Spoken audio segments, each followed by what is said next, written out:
Building पर ऊपर जाली में फ्रंट में कहीं पर उसको लगा दीजिए।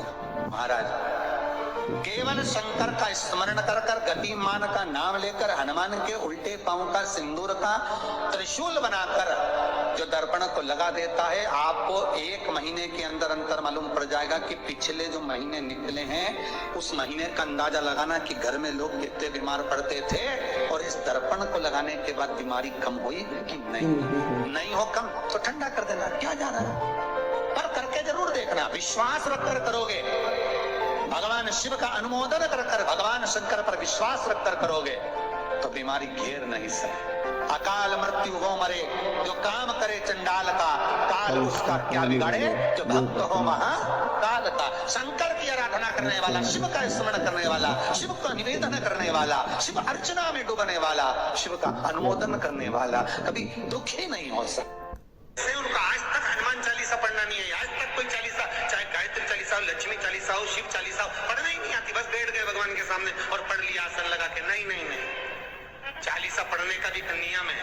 अगर कोई लक्ष्य लेकर पढ़ रहे हो तो उसका एक नियम है। पूरी जिंदगी पढ़ते रहोगे तो भगवान की प्राप्ति नहीं है, पर लक्ष्य लेकर अगर पढ़ा है आसन से, जिस भगवान की चालीसा पढ़ रहे हो उसकी मूर्ति या उसका फोटो आपके सामने होना चाहिए। एक घी का दिया, अगर हनुमान चालीसा पढ़ रहे हो तो या तो घी का दिया जलाओ, वो भी गाय के घी, भैंस के घी का मत जलाना। हनुमान जी कभी प्रकट नहीं होंगे भैंस के घी से। घी का दिया लगाइए अगर चालीसा का पाठ कर रहे हो हनुमान जी का। और बहुत ज्यादा संकट है, बहुत ज्यादा परेशानी है तो हनुमान चालीसा का पाठ करो तो तिल्ली के तेल का दिया लगाओ, काली तिल के तेल का दिया, तिल का तेल का दिया हनुमान जी के सामने आसन बिछाकर।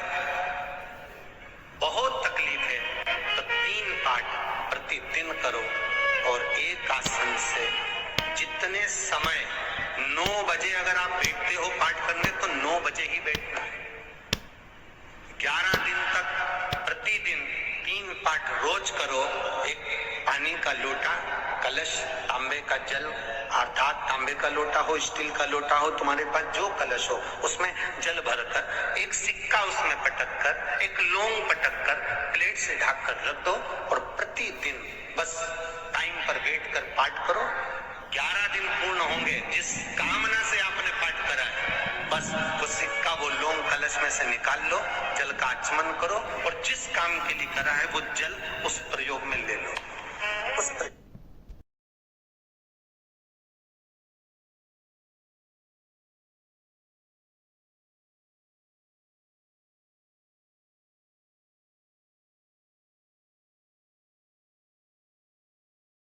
श्री शिवाय नमस्तुभ्यम। हर हर महादेव। पूज्य प्रदीप मिश्रा जी ने मंगलवार के बहुत ही अच्छे उपाय बताए हैं। पूज्य प्रदीप मिश्रा जी ने बताया है कि घर में अगर कोई बहुत ज़्यादा बीमारी है तो हनुमान जी के छोटे भाई गतिमान का जो फोटो है वो हम लगा सकते हैं, उससे बीमारियां बहुत ज़्यादा कम होंगी। और हनुमान जी के उल्टे पैर का सिंदूर लगाकर अगर हम किसी दर्पण को अपने घर के बाहर टांग देते हैं तो उससे भी बीमारियां बहुत कम होंगी। और पूज्य प्रदीप मिश्रा जी ने कथा में मंगलवार के बहुत ही अच्छे उपाय बताए हैं। वीडियो को लास्ट तक देखिए अगर आप उपाय करना चाहते हैं, और लाइक, कमेंट और सब्सक्राइबर अवश्य। किसी से बात करने जाना है तो वो जल ही कर जाएंगे, कोई से हाथ मिलाना है तो वो सिक्का, वो लौंग अपने हाथ में रखें, अपने साथ रखें।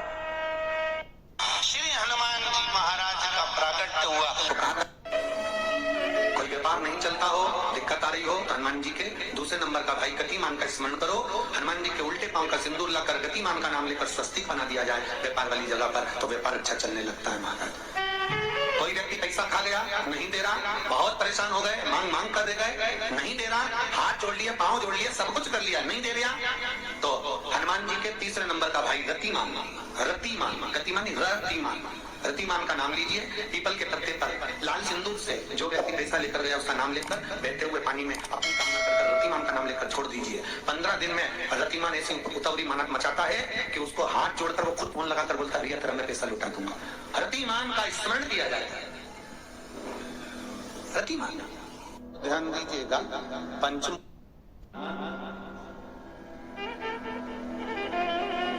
का एक स्मरण, पंचमुखी हनुमान का एक भाव,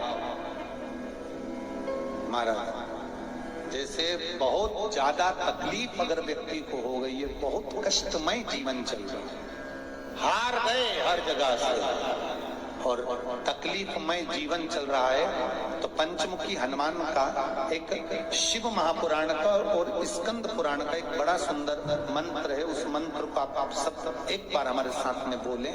ओम नमो हनुमते रुद्र अवताराय सर्व शत्रु संहारणाय सर्व रोग हराय सर्व वशीकरणाय रामदूताय स्वाहा। बस इस मंत्र को हाथ में काली तिल लेकर, एक जौ लेकर और गूगल लेकर, थोड़ा सा उसमें गाय का घी डालकर, कंडे को या अग्नि को जलाकर इस मंत्र का 11 बार 21 बार जाप कर कर अपनी कामना कर कर छोड़ दीजिए। कैसा भी रोग हो, बीमारी हो, कष्ट हो, दुख हो, तकलीफ हो, 21 दिन के अंदर वो आनंद आना प्रारंभ कर देता है। इस मंत्र, स्कंद पुराण का, शिव महापुराण का यह मंत्र मूल बच्चा पंचमुखी हनुमान सुख दे। और एक और चीज याद रखिए महाराज, यदि कोई काम के लिए जा रहे हो, कोई व्यापार के लिए जा रहे हो या नौकरी करने के लिए जा रहे हो और लगी नहीं रही, बहुत तकलीफ पा रहे हो, सर्विस ही नहीं लग रही, बहुत कष्टमय हो गया, तो निवेदन करूंगा 5 पीपल के पत्ते पर बेसन के 5 लड्डू घर में बने हुए, गाय के घी के 5 लड्डू रख लो, उस लड्डू के बीचों बीच एक आटे का दिया और उसमें तिल्ली का तेल डालकर इसी मंत्र का प्रयोग कर कर पंचमुखी हनुमान का किसी भी हनुमान के मंदिर में जाकर, दक्षिण मुखी हनुमान के मंदिर में जाकर उसको रख कर आ जाइए। इसके बाद आप उस काम के लिए जाइए, आपका काम सफल हो जाएगा। आपको किसी को नहीं कहना पड़ेगा, कोई हाथ जोड़ना नहीं पड़ेगा, किसी के पांव नहीं पड़ना पड़ेगा, तुरंत काम होगा।